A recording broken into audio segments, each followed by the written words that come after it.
आयुष्यभर साथ देणारी मानसे कंपळ, काही तास बोलणारे तर प्रवासात सुद्धा भेटतात. शिक्षक आणि मार्ग दोघेही सारखेच असतात. स्वतः जिथे आहे तिथेच राहतात, परंतु इतरांना त्यांच्या ध्येयापर्यंत पोहोचवून देतात. लोकांना ऐकवण्यासाठी आपला आवाज उंच करू नका. आपले व्यक्तिमत्व एवढे उंच करा की लोक तुमचा आवाज ऐकण्याची इच्छा व्यक्त करतील. पोटात गेलेलं विष एका व्यक्तीलाच मारते, परंतु कानात गेलेलं विष अनेकांना मारते. जोपर्यंत मनात खोटं आणि हृदयात पाप आहे तोपर्यंत निरर्थक सर्व मंत्र आणि जाप आहे. शब्द कितीही काळजीपूर्वक वापरा, ऐकणारा त्याच्या सोयीनुसारच अर्थ लावतो.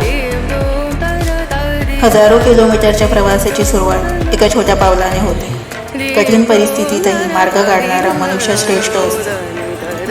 लोकांना वाटते की तुम्ही चांगले करावे, परंतु हे देखील सत्य आहे की त्यांच्यापेक्षा चांगलं करावं हे त्यांना मान्य नसते.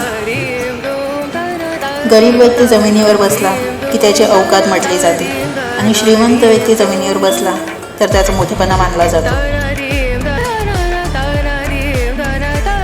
माणसं चुकीची नसतात, पण त्यांच्या आयुष्यात काही गोष्टी चुकीच्या घडतात.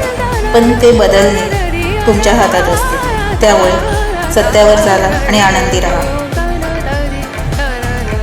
आयुष्यात असे बरेचदा होते की निर्णय घेणे कठीण होऊन जाते, पण त्यातही तुम्ही योग्य निर्णय घेतला तर तुमचे आयुष्य अधिक सुखी होते.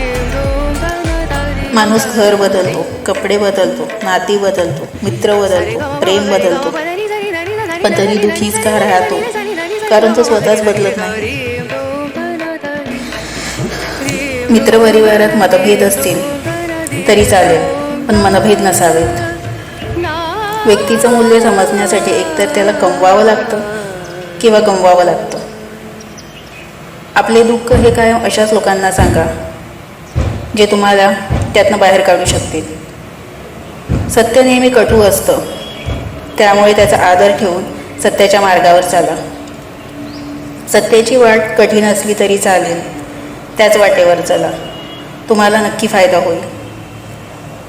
आयुष्याच्या वाटेवर सत्य आणि असत्याची निवड करणे कठीण जाते, पण अशा वेळी सत्याची निवड करा. सत्याची कठीण वाट चाला आणि आनंदी राहा. सत्यामुळे डोळ्यात पाणी येऊ शकते, पण त्याचे परिणाम चांगले भविष्यात मिळतात.